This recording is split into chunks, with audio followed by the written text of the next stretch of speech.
Another one that I think you also see a lot of today are the ones that are called Numbskull. Can you read my handwriting? That's a U when I put that.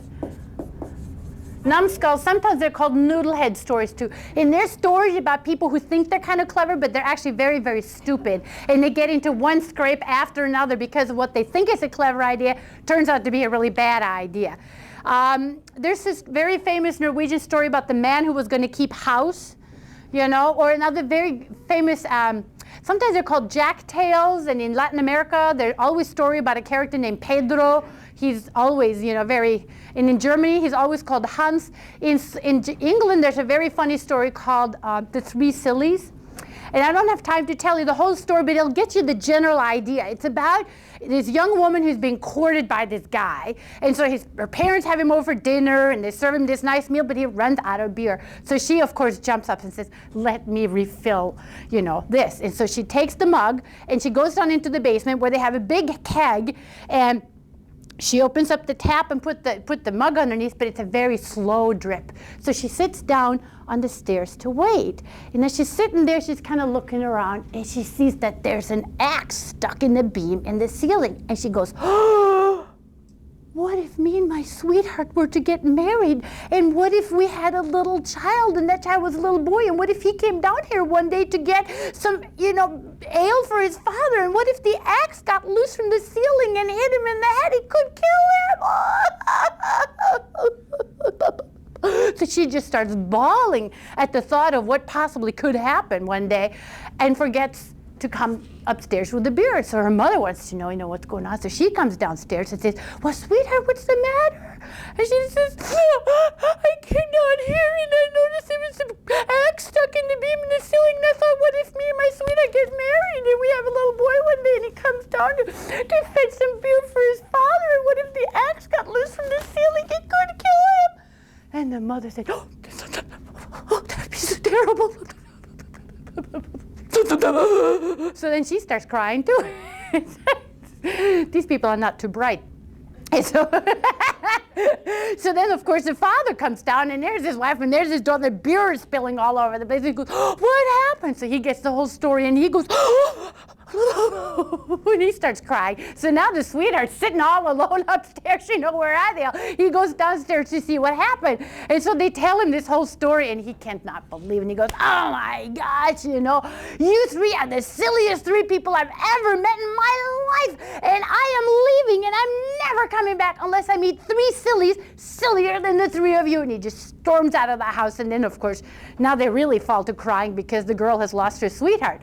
But he goes off, and on his way, sort of shaking his head, he comes to this farm, and he sees this very strange sight. There is this farmer, and he's trying to push his cow up a ladder onto the sod roof. And he goes, what are you doing? He goes, well, said the farmer, isn't it obvious? I mean, there's green grass right here on my roof. Why should I take the cow for a mile's walk to get to pasture when I could just put him up here on the roof? Said the man, aren't you afraid it's going to fall off? Not at all, says the man. I'm just going to tie a rope around his neck, put it down the chimney. I'll go inside, tie the other end of the rope to my leg, and I'll go about doing my business. Well, the man doesn't think it's so good, but he sort of waits around to see what happens. And after a couple of hours of shoving this poor cow up a ladder, he finally gets the cow up, ties the rope around his neck, drops it down the chimney, ties the other end to his, you know, and starts to cook and, you know, meddle around. But of course, it doesn't last very long before the cow falls off the roof, and there's no gentle tug on the leg. Instead, the man goes thump, shooting up the chimney, gets stuck, and would have, in all likelihood, suffocated up there, and the cow strangled if the man hadn't cut the rope and let them both fall down. So he just shakes his head and goes, well, that's one big silly, you know, and he walks on. It's late. He finds an inn for the night, and well, it's full, so he has to share the room with another man, which is fine because he's really tired, goes to bed.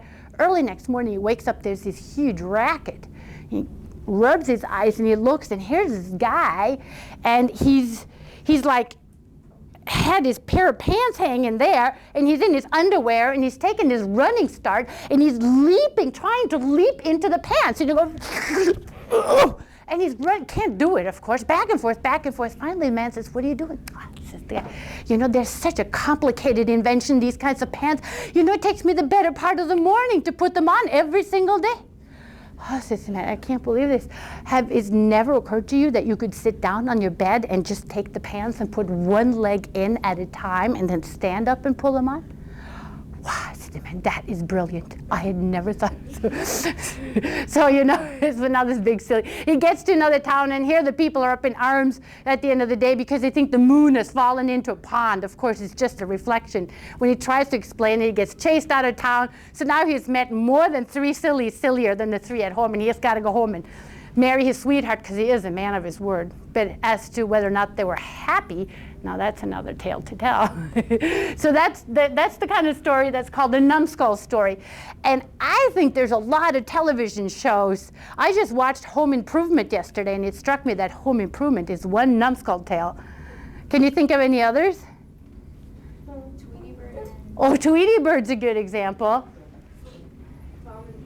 Tom and Jerry, very good example. How about The Simpsons? That's often that way. Any others? I think sometimes that Seinfeld, especially George. George has a lot of schemes that are just exactly like this, right? So there's very many shows on television. Nearly all sitcoms have a lot of that kind of element in it.